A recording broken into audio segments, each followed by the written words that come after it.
It goes back to when I was a kid. My parents and I used to go on these rides together on Sundays, and I was always fascinated by what we were seeing.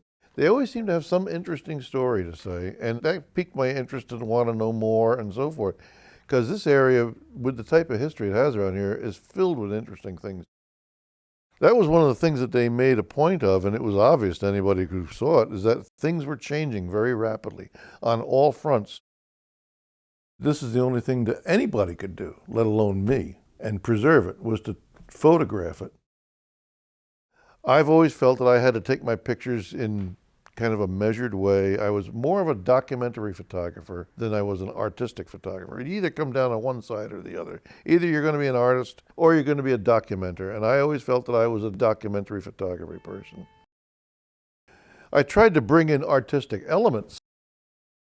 I tried to keep good composure, and I was always big for dramatic lighting. I liked dramatic lighting. It wasn't an easy thing to get, but I wouldn't take a picture unless the lighting was right. Very seldom would I take a picture or bother with things if they weren't going well in the lighting department.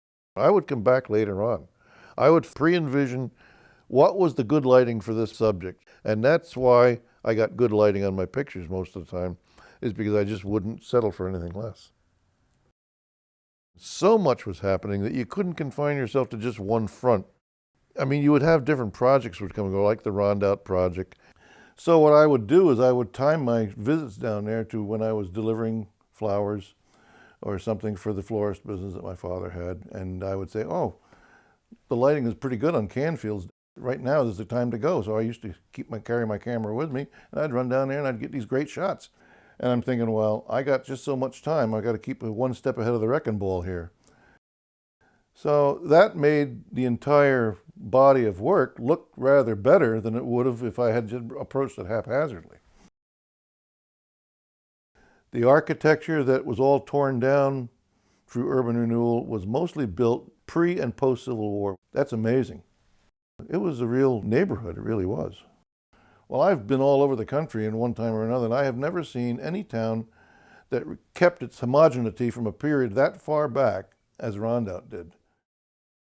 It was just like it all stood still in time and stayed that way, rather than been rebuilt. No tasteless eyesores in Rondout. It may have been what they called a slum, but to me, it was an absolute jewel.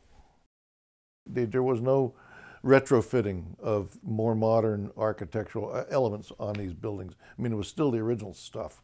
600 structures went down.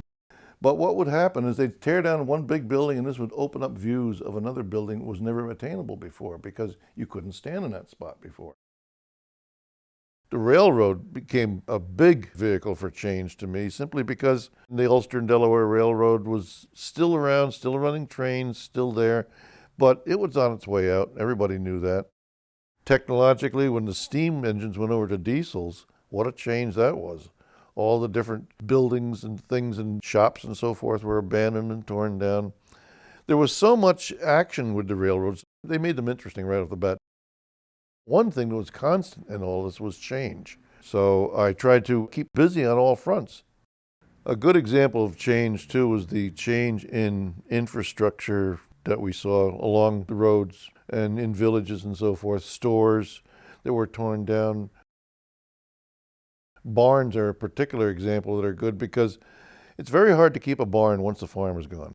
The reason and need for the barn fades, and it's a big building. They're very picturesque. Books and all kinds of things have been written about barns, and everybody loves the old barns. And most of them are gone now, unless it's a working farm that has had the maintenance and so forth that the barns need continually. Other things, too, in the infrastructure of roadside life, such as the bridges that were built in the 1880s and 1890s. Iron bridges that went across the creeks and things up through the Catskills. These little truss bridges are all gone now because they wouldn't support the weight of modern-day equipment. There are so many places today where you had beautiful vistas even as late as 50 years ago because of the way the land was cleared and used for farming and so forth that you no longer have. Know this, that take your pictures because things are going to change, whether it's some arsonist or the 100-year storm or the march of technology, it's going to change. I was always curious as to what I was looking at. the background behind it. It's kind of like Paul Harvey used to have that saying, now you know the rest of the story. And that's the way I always wanted to know the rest of the story.